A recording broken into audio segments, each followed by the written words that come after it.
اس کے کیا معنی بنے کہ یہاں بھی صفر ہے اور یہاں بھی صفر ہے؟ اس مسئلے کو حل کرنے کے لیے یہ دیکھیں کہ یہاں اومیگا ایکس کی طرح ہے، یہاں اومیگا بھی ایکس کی طرح ہے، چنانچہ ہمیں اس کو دیکھنے کی ضرورت ہے۔ مگر اب مسئلہ بڑا سہل ہو گیا، اس لیے کہ ای طاقت ایکس برابر ہے 1 + x، اگر ایکس بہت چھوٹا ہو۔ چنانچہ یہ ایکس طاقت 3 ہے، نیچے ایکس طاقت 1 ہے، تو یہ بنا ایکس کا مربع جو کہ صفر بنے گا جیسے جیسے ایکس چھوٹا ہوتا چلا جائے گا۔ اب اگلا سوال یہ ہے کہ جب اومیگا خوب بڑا ہوگا، یعنی کہ جب یہ لامحدود ہونے کی طرف جائے گا، تو پھر ایپسیلون کا کیا بنے گا؟ اور اس کا جواب ہے کہ یہ صفر ہے، جس کو ہم بہتر طور پر یوں دیکھ سکتے ہیں کہ ہاں یہاں پر ایکس کی 3 طاقتیں ہیں، یہاں پہلے کی طرح ای طاقت ایکس -1 ہے۔ جیسے جیسے ایکس بڑا ہوتا جائے گا، ہاں یہ تو ضرور بڑا ہوگا، لیکن e⁻x اس سے کہیں زیادہ تیزی سے بڑا ہوتا ہے، چنانچہ یہ صفر پر پہنچے گا۔ اگر آپ اس کی تصدیق کرنا چاہیں تو لوپیتالز رول استعمال کریں جو آپ نے کیلکولس میں سیکھا ہے، یعنی کہ اس کو آپ 3 دفعہ ڈیفرینشیٹ کریں تو پھر ادھر صرف کوئی مستقل قیمت رہتی ہے اور نیچے ای طاقت ایکس رہ جائے گی۔ ای طاقت ایکس تو انفینٹی پر پہنچ جاتا، چنانچہ یہ صفر پر پہنچا جیسے جیسے ایکس انفینٹی کی طرف بڑھا۔ اب اس فارمولے کا ہم بہت آسانی سے گراف بنا سکتے ہیں۔ اس میں بس ہمیں ایچ بار، سی اور کے بی یعنی کہ بولٹزمینز کانسٹنٹ کی قیمتیں ڈالنا ہوں گی، لیکن ساتھ ساتھ یہ بتانا ہوگا کہ درجہ حرارت کتنا ہے، یعنی کہ ٹی کی قیمت بھی بتانا ہوگی۔ اس کے بعد تو یہ کام بڑا سہل ہو جائے گا، کمپیوٹر پر ہم یہ ایک پلاٹ بنا سکتے ہیں۔ تو یہاں پر ایپسیلون ہے اور یہ ایپسیلون اومیگا کا فنکشن ہے، جیسے جیسے اومیگا کو ہم بدلتے ہیں تو ایپسیلون خود بدلتا ہے۔ یہاں پر ہم نے یہ دیکھا کہ اومیگا جب صفر کی طرف جاتا ہے تو ایپسیلون بھی صفر کی طرف چلا جاتا ہے، یہ بات یہاں پر نمایاں ہے۔ اور یہی بات اومیگا کی بڑی قیمتوں پر صادق آتی ہے کہ جیسے جیسے اومیگا خوب بڑا ہو جاتا ہے ویسے ویسے ایپسیلون بھی چھوٹا ہوتا چلا جاتا ہے۔ البتہ آپ یہ دیکھتے ہیں کہ یہاں درجہ حرارت 100 ڈگری تھا، پھر ہم نے بڑھایا 150، 200، 250 اور بالآخر 300۔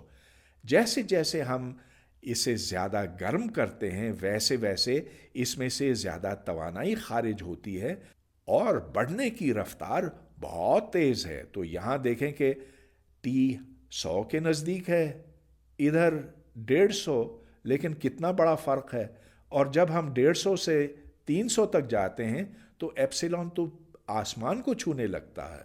یاد رہے کہ 300 ڈگری کے دراصل 27 ڈگری سینٹی گریڈ ہے۔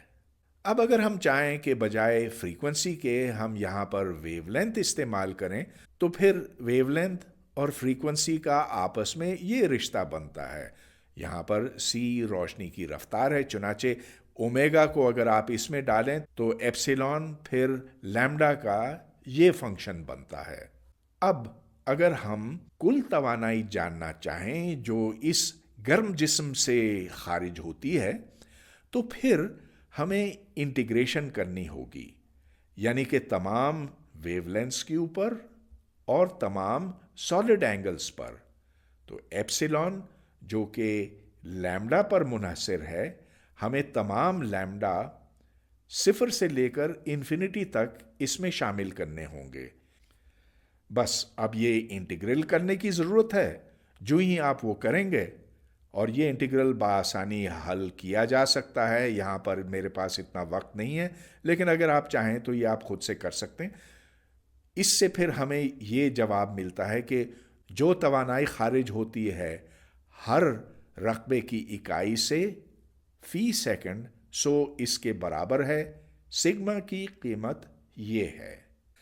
اب دلچسپ بات یہ ہے کہ یہ فارمولا جو ماکس پلانک نے حاصل کیا تھا تقریباً 125 سال پہلے، اس کو ہم انٹیگریٹ کر کے یہ اسٹیفن بولٹزمین لا حاصل تو کر سکتے ہیں اور جس سے پھر یہ چیز آتی ہے، لیکن